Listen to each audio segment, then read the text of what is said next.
tous azimuts. Peuple congolais, il est temps de nous lever, de nous serrer les coudes et d'agir pour défendre notre patrie, notre intégrité territoriale et l'intangibilité de nos frontières. La République démocratique Batela Ekolo, Bendele Koyate.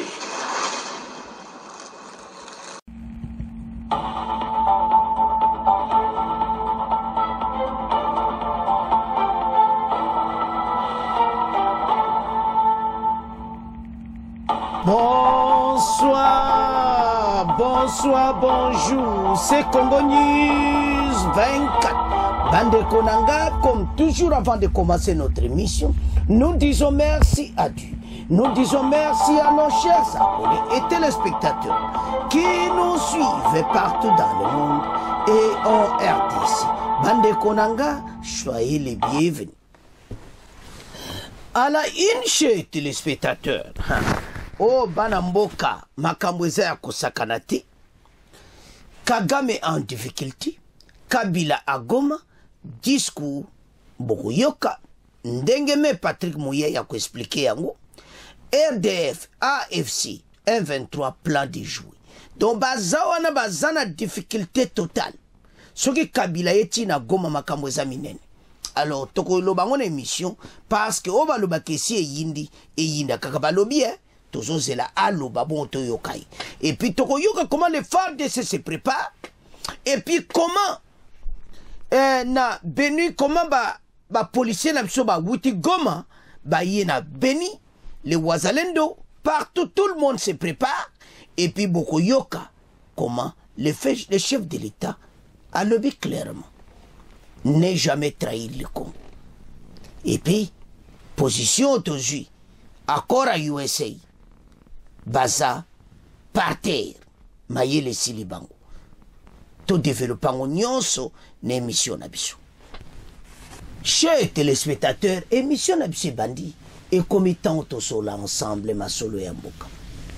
Bandeko, mboka nabiso izoke na voix moko kitoko. Makamba est, yango nde o toujours lobela pour le moment. Toko ya même na Kabila après.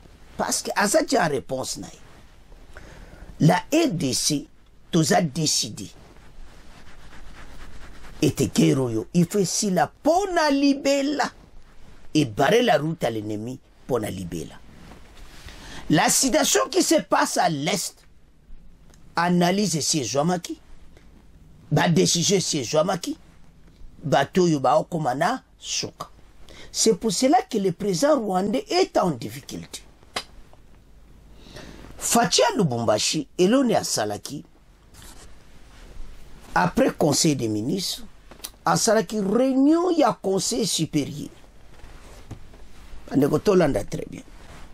Et cette réunion, à Solola Kina Bangonion Sobazaki présent, les chefs d'état-major, les chefs de garde républicaine, ANER, renseignement militaire, ministre de la Défense, les équipes, Oignon Soba, Tala Makamba sécurité en Mboka.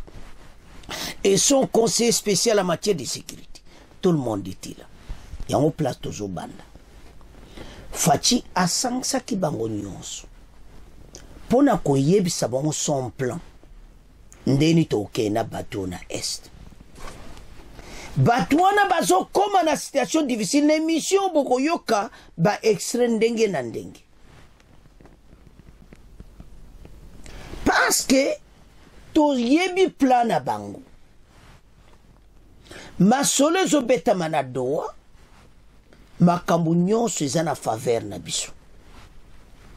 Soki ba yokiti oyo kaka résolution 2773 muta komplika ngoka ba américain ba ko appliquer onde ba sala ki na Libye.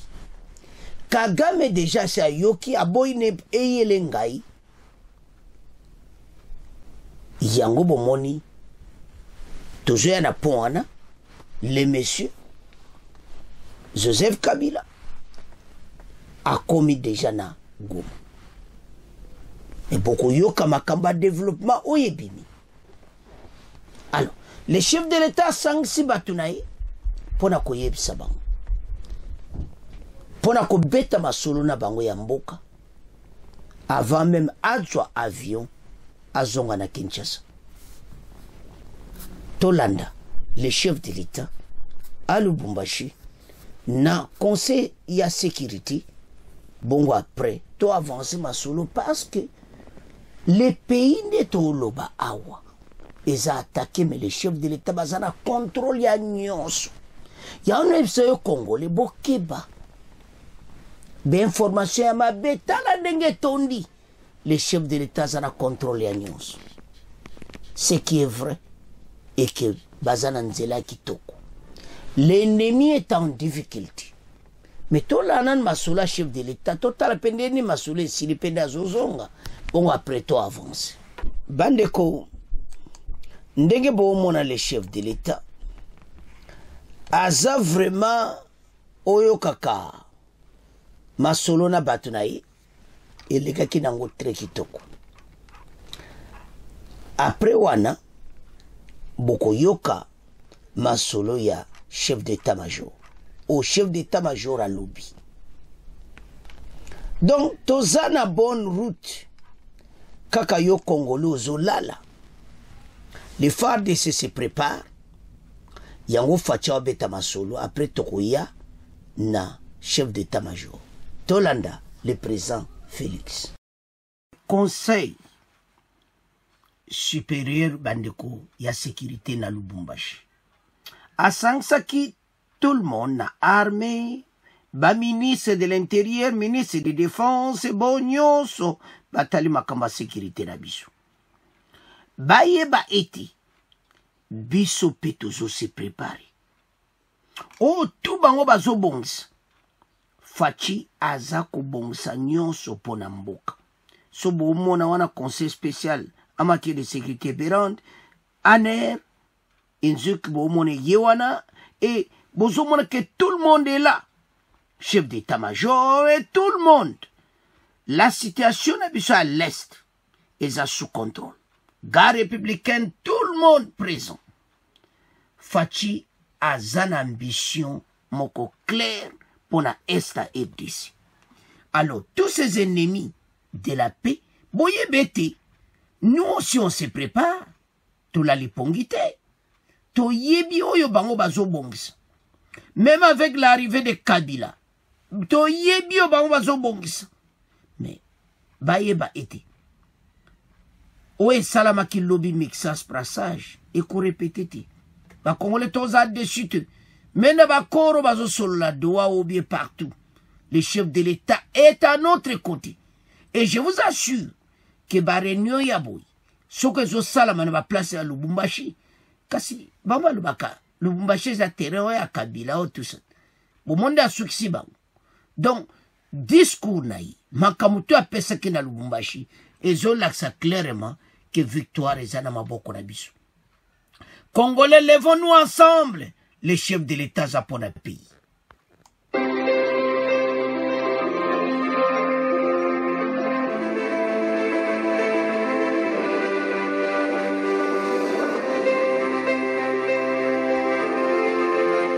Azozo avion soit zozo après ma réunion.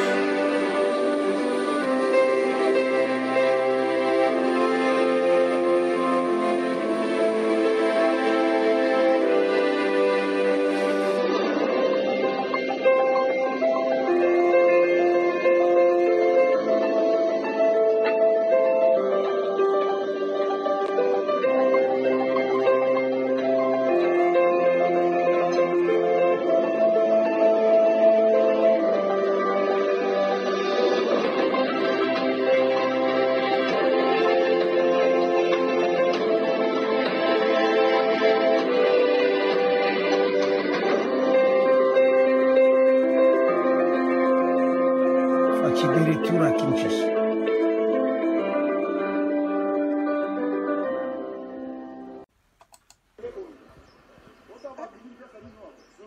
C'est à l'état-major des forces armées de la République démocratique du Congo que le gouverneur du Tanganyika, Christian Kitunga Muteba, a été reçu ce mercredi 16 avril 2025 par le chef d'état-major général des FARDC, le lieutenant général Jules Banza. Après les civilités, les deux autorités ont échangé largement sur la situation sécuritaire dans le Tanganyika, vu la position stratégique qu'occupe la province. Nous avons été d'abord présenter les civilités, parce que depuis sa nomination, on ne s'est pas encore rencontré. Nous l'avons rencontré, présenté aussi nos félicitations. Et à part cela, sachez que la position stratégique de la province du Tanganyika, la position géographique, nous intéresse beaucoup ou attire son attention sur le plan de la sécurisation de la province. Et nous avons loué les efforts qu'il est en train de déployer dans la province du Tanganyika, parce que pour lui, la province du Tanganyika, c'est un verrou pour la sécurité de notre pays et pour le Grand Katanga. Les efforts sont largement déployés pour sécuriser la province du Tanganyika ainsi que les autres provinces qui émanent de l'ancien Katanga. Donc nous avons beaucoup apprécié sa souplesse d'esprit et nous avons eu beaucoup de promesses dans le cadre de l'amélioration de certains points, notamment les effectifs et autres points qui nécessitent l'organisation de troupes sur terrain. Nous avons sollicité son accompagnement que nous voyons déjà, parce que depuis son arrivée, nous avons vu vraiment de très bonnes choses dans la province du point de vue sécuritaire. Donc de ce point de vue-là, c'était le cadre de notre échange. Des échanges fructueux qui ont rassuré l'autorité provinciale sur la sécurité dans sa contrée. Bandeko totali réunion ya sécurité. Tolandi nyonso. Pebo yoki maloba oyo fatia loba kakala. Bango bazai kobenga ye yuma. Mais aza yuma ti. Extrait wana Congolais comprendre ango. On va en finir avec cette guerre. Bato mayena bango kosila. Ba okoma na suka. Tolandi biso nyonso. Le chef d'état-major. Parce qu'après wana yokutana gouverneur à Tanganyika.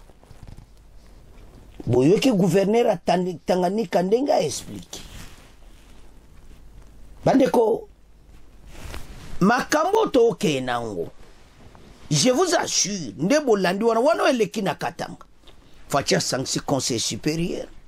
Babong se plan koyeb sabat nyonso a sécurité ndenge toko surveiller mbuka.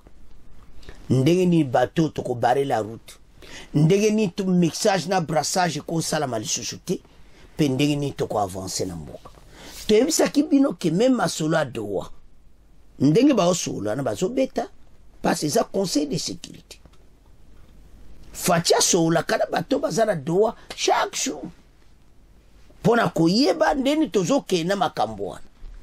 Mais ba boinde ba pesa ngo en public selon Emira Kata. Mais je vous assure, ndebo landi gouverneur à Tanganyika a lobby sécurité za total pona kale o Katanga parce que benemi de la paix ba okansa ba koko ya kuna eza déjà sécurisé. Baza na place a okende te. Et puis mboka ezana masolo ezana maboko na biso moko. Omoni l'ennemi azakana mayele ya mingi. Mais Congolais siko azo comprendre te.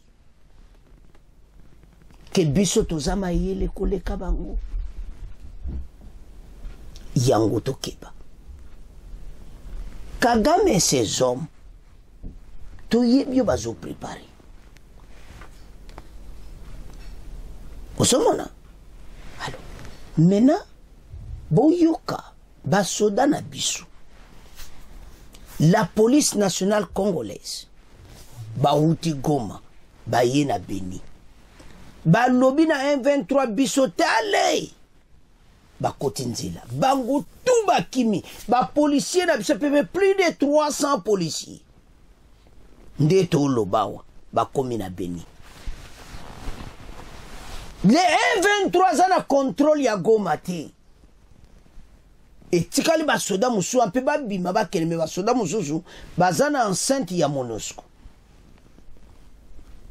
bango baza wana bakovanda wana mutu akosimba bango aza te à peu près 500 soldats congolais baza na kati enceinte ya MONUSCO à Goma. Alors les 300 policiers mwisa ya zaza ba Rwandais basutu kabwe oh tous les 300 policiers en fuite pour bolakisa bango ke terrain oyo boza na contrôle nango te na kati ya Beni o taka bakomi vice-gouverneur ou aza policier chef général apesi message koyebisa ba policier ete bosali bien parce que pays oyo kolinga te trahir Congo bino bosali malamu bokimi Goma bokimi M23 toyebisaki bino te batiaki makelele ake badji bapolisier bauti sur Kivu tout ça bapolisier bazokima ebele non bon bautaki na bomba kotsaki bona bateau bomonaka dernier balakisaki tous ces policiers sont en fuite baza dia na Beni po bomona mena toyebi o ezosala makuna ntango bakomi na Beni baoteka plan tout mais tolanda bongo to avance nde bomona chef ba policier wana a expliqué nyonso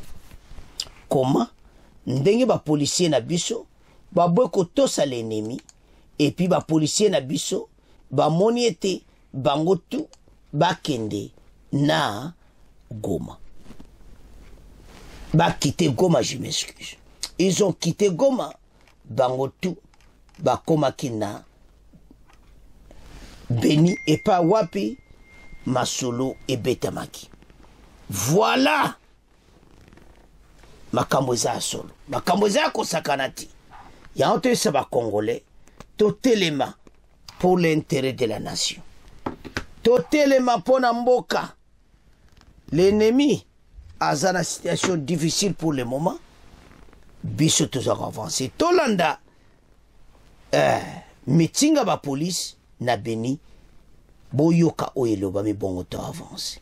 Province, hier vendredi, le nouveau commissaire provincial de la police nationale congolaise a dirigé sa première parade au stade du 15 octobre dans la ville de Beni depuis son installation dans la capitale provinciale provisoire. Devant les différentes unités de la police, le commissaire divisionnaire adjoint Dieudonné Makambo a souligné l'importance de certaines valeurs essentielles pour les policiers, la discipline, le respect mutuel, la collaboration, l'exécution rapide des ordres et le patriotisme.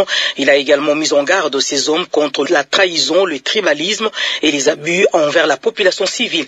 Écoutons le commissaire divisionnaire adjoint Dieudonné Makambo au micro de Marc Marofimbo. Nous avons rappelé à nos hommes la mission de la police et aussi nous leur avons dit que pour qu'on soit efficace, il faut la discipline. On a rappelé aussi le patriotisme à nos hommes pour qu'il n'y ait pas de trahison dans nos rangs et aussi nous les avons rappelé que nous devons travailler en partenariat avec la population parce que actuellement c'est une coproduction de la sécurité. Tous nous mettons la main dans la pâte pour que la paix revienne. Actuellement, la sécurité n'est pas que l'affaire des forces de défense et de sécurité, c'est l'affaire de tout le monde, la population, les autorités et même la police. C'est normal que nous puissions coopérer, nous puissions collaborer avec la population pour la sécurité de notre nation. Nous disons qu'une fois vous trahissez votre sort, vous le connaissez, on n'a pas deux nations. Vous trahissez le Congo, c'est pour devenir qui? Vous serez esclave. Voilà pourquoi nous appelons à tout Congolais de ne pas trahir sa nation.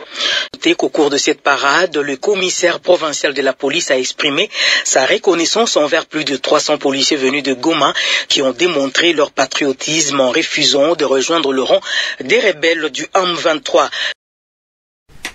Bandeko Bolandi, batu yo bazana contrôle la Goma ti.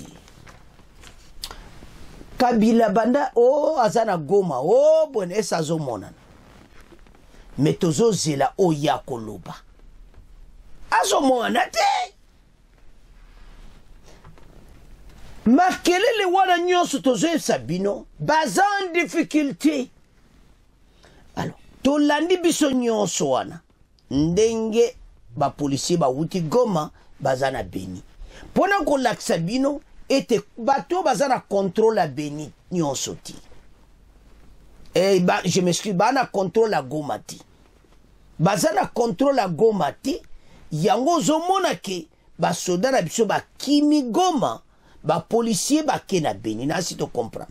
Na sa ki replace. Donc ndenge bozo mona clair meti Goma bango bazo ko contrôler yango peti, ba ko tika la pe ko contrôler yango ti.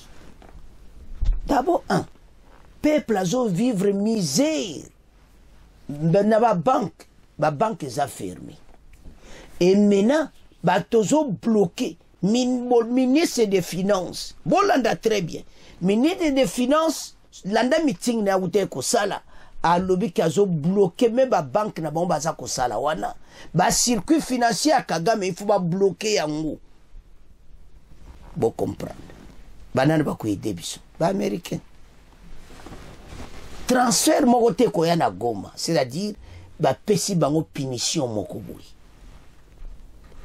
Ba ko sala ba transaction na Goma ti. Baza be keko, ils dirigent comme des statues. Baza ne loko moko ti. Ba policier yo na ndenge kunesi yindi bango tout na kati ya Beni yo. Oh, to landi message très clair. Sikoyo bozo lobaki bazana contrôle. Il n'y a rien. Les Wazalendo sont aussi à Goma, tozalaka clair et panabine. À tout moment. Soban bazo comme kole sobo tika Qatar ba sole zobetama bozana kimia. Bazana kimia. So basala bango yoma bako sala to yebsabi. Makambo tozoloba oyebi na chaîne na biso to linga kama makambo eza clair. Alors sikoyo dossier ya Kabila tozokende siko na pont wana bokoyoka na émission oyo Kabila va se préparer kina Kagame très bien. Kabila AFC Kagame 1-23. Alors, maintenant, il y a un soto botoli Goma. Bande ko bolanda très bien. Biso, toko salon dire to se retirer, mais toko tika ndama basola Rwandi. Bakoza na yo, yo siko Kabila ko jwa relais. Soi-disant, mais ben instruction nyo se zo uta wapi na Kigali. Yanto lobaki, Kabila za coincé pour le moment. Ayembangu, mais c'est trop tard. Et loko bomi bateau nyonso. Contrat ya EDC na ba américain. Oyo Kabila comme une position moko très difficile. Azoebe loko dina koko salati pour avancer na makambo oyo. Baza bloqué. Bayele sili bango. Bazoye batenini bakoko sala parce que le pays tosi to comprendre bango. To tanga Kabila ba jena bango na Kagame bon boyoka oyo pe gouvernement bazoye bisa bango to avance. Kagame en difficulté, Kabila Goma discours après sa discours netoyoka RDF AFC 1-23 plan de jour. Kabila ne peut pas dire que Tshisekedi l'a tout pris. Alors que 80% de ses richesses en RDC, le vrai rôle de Kabila maintenant, bah c'est ba botolier. Boyoka le vrai rôle là esiko. Parce que biloko nyos de toloba ba za saisi à Kinshasa.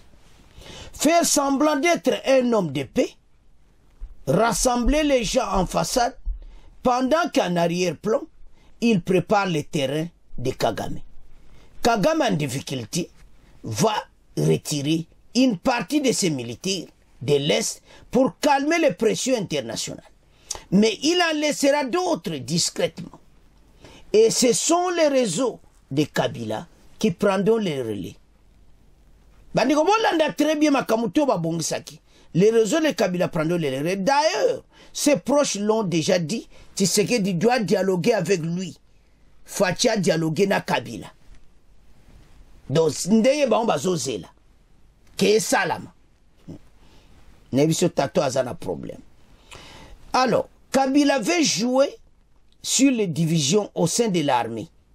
Il espère que les généraux lui resteront fidèles et rejoindront son camp, ce qui renforcerait indirectement les M23, car il veut avoir le pouvoir par force, car dans les élections, rien ne marchera. Kabila ayebiti, il faut adieu Kinshasa na makasi. Sikoyo. Tala libosa Tshisekedi wana. Makora ba américain bomi Kabila. Sikoyo yena jeke a joué intermédiaire à relais à Kagame. Dans un climat et sécurité particulièrement tendu, le président Joseph Kabila va s'adresser solennellement à la nation dans les prochaines heures. Annonce Barbara Nzibi. Face à cette accusation, Joseph Kabila devait profiter cette adresse pour clarifier sa position.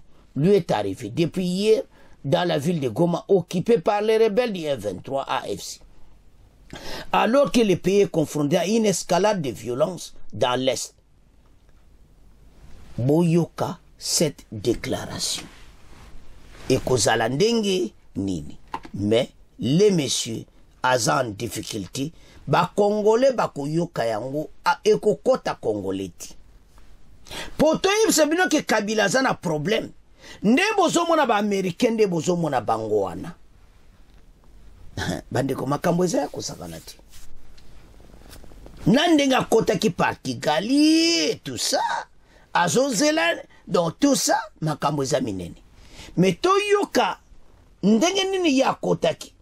AFC c'est Kabila, 1-23 c'est Kagame et les Nanga les autres, les pantins Bazawana. Mais tout le monde là, c'est-à-dire, bon, mon Kabila n'a présent là, ça c'est qu'on dirige Mbokate, c'est Kagame. Alors, maintenant Kabila, comme il a un problème sérieux, soyez batté l'on à Kosala pour le moment.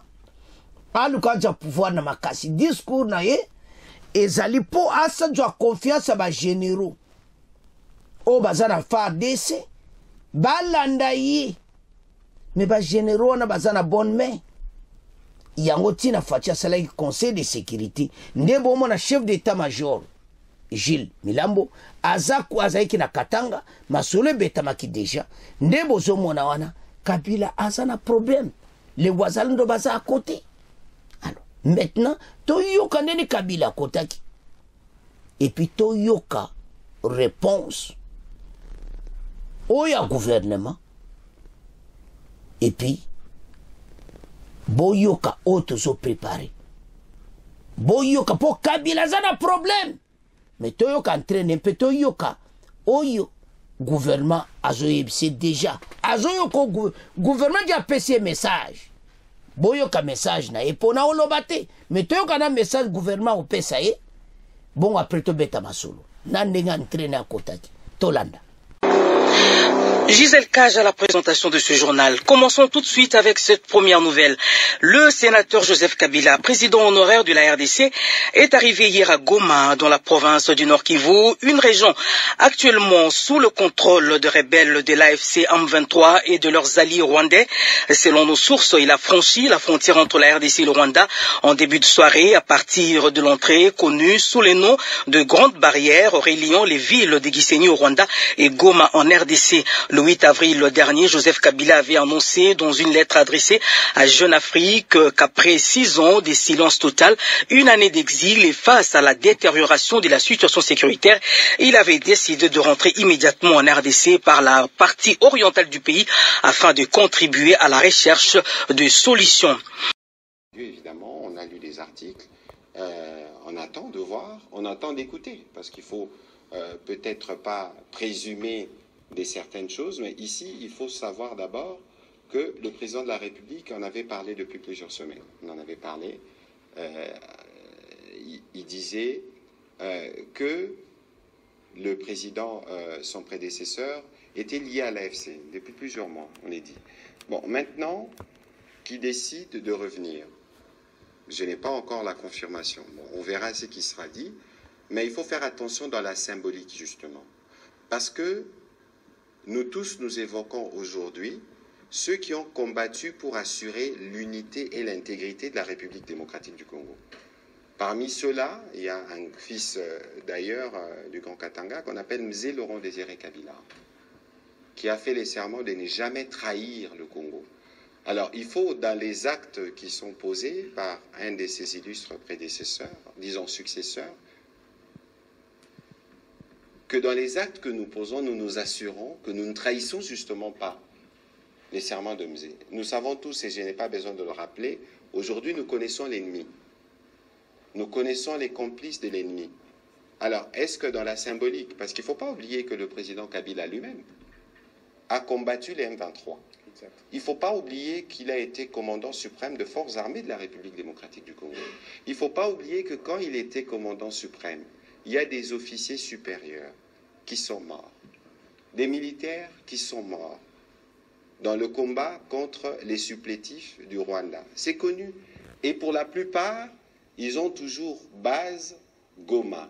Donc dans la symbolique, il y a des choses importantes. Alors moi j'ai dit, je ne veux pas présager, je ne l'ai pas entendu, mais il faut regarder dans la symbolique les actes qui sont posés et les conséquences qu'ils peuvent avoir. Donc je ne pourrais pas m'étendre sur ces sujets-là. J'espère qu'il n'y aura pas d'autres questions qui viendront dans ce sens. Parce que pour nous, le principal aujourd'hui, pour revenir à la question de M. Tshibamba en début de ces briefings, c'est Congolais Téléma. Parce que ça fait 30 ans que cette situation dure. Je pense que le président Kabila, quand il était là, il a fait face à cette situation. Son père avant lui a fait face à cette situation. Le président Tshisekedi, il fait face. Alors, quand viendront les années qui viennent et qu'il y aura un autre président, est-ce qu'il faudrait que tous les présidents, finalement, qui se succéderont à la tête de la République démocratique du Congo, fassent la même guerre? Non. Cette fois-ci, il faut que ça se termine une fois pour toutes. Parce que vous ne vous rendez pas compte, justement, de ce que nous perdons en termes pas seulement d'hommes. Regardez aujourd'hui les gâchis qu'il y a à Goma. Tout ce qu'il y a comme activité économique là-bas qui est paralysé. Mais c'est qui perd? Est-ce que ce n'est pas le Congo qui perd? Tous ces milliers de morts qui sont morts là-bas, est-ce que ceux qui veulent se relier à ceux qui sont responsables de ces morts ne deviennent pas directement complices ou co-responsables justement de ces morts des Congolais?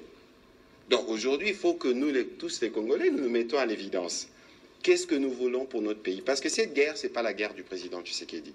Et M. Tshibamba, vous n'avez pas besoin d'être activé pour montrer que vous êtes engagé dans la défense de votre territoire. Et donc, nous faisons Congolais Téléma à Kinshasa, parce que c'est la capitale, mais évidemment, il y a des relais dans les différentes provinces et d'ailleurs dans la diaspora. Tout le monde aujourd'hui parle de l'événement de mardi, du concert Solidarité Congo, où nos artistes à leur manière.